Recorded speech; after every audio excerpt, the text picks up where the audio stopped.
Hello friends, welcome again to Dr. Usman's EduTrends. Hope you are all doing well. Today we will be talking about a common complication called angina, which is related to our body's major vital organ, heart.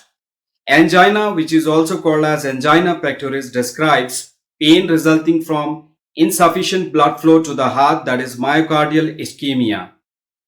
The pain is usually felt in the left side of the chest or under the chest bone, that is sternum, and is typically described as aching or crushing sensation. Angina is characteristically brought on by exertion or emotional stress. The most common cause of angina pectoris is coronary artery disease, obstruction of coronary arteries due to atherosclerosis. However, any condition that interferes with blood flow to the heart may result in angina, such as coronary artery spasm or severe narrowing of the aortic valve, that is aortic stenosis. Any condition that greatly increases the heart's need for oxygen, such as severe hyperthyroidism or a very rapid heartbeat, that is tachycardia, may cause angina pectoris. In addition, any condition that decreases the blood's oxygen content, like severe anemia, may be a contributing factor. So angina can result whenever there is an insufficient blood and oxygen delivered to the heart to meet its need for oxygen. In coronary artery disease, narrowing, that is stenosis of a coronary arteries, occurs gradually over the years or decades. One or more coronary arteries may be affected, with stenosis occurring at one or more sites. Eventually, the stenosis may become severe enough to result in insufficient blood flow and oxygen supply to meet the needs of the heart. At rest, ischemia is usually absent, but during exertion or stress, the heart's need for oxygen increases. Angina results when the narrowed coronary arteries cannot accommodate the increased need of oxygen. The pattern of angina may remain stable for months or years. But as the disease advances, the anginal episodes may increase in frequency or duration, become less responsive to medication, and are precipitated by less exertion. An increased pattern of angina is referred to as unstable angina.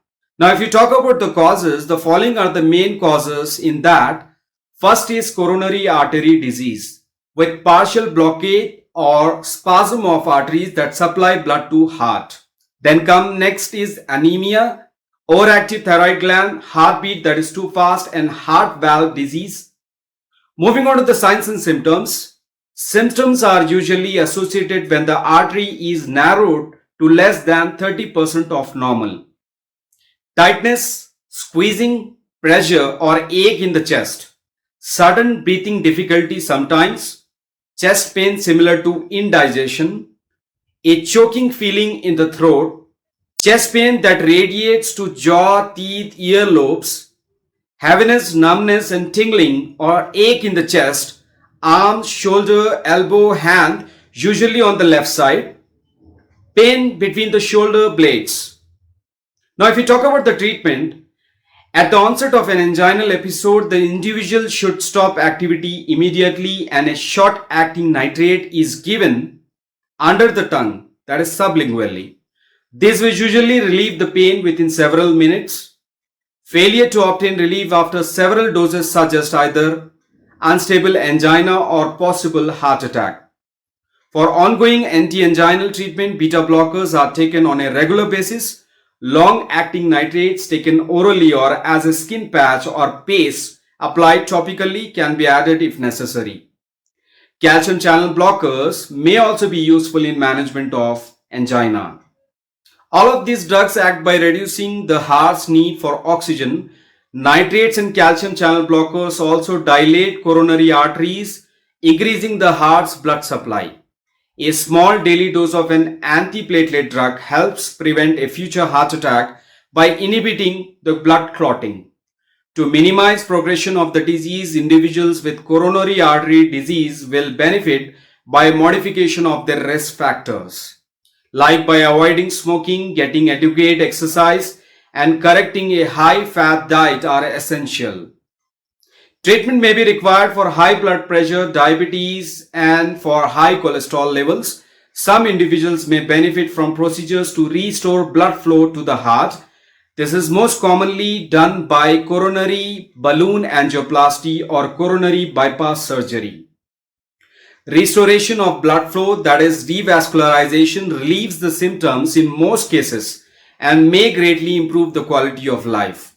Individuals who have had revascularization do not require anti-anginal medications unless residual ischemia is present.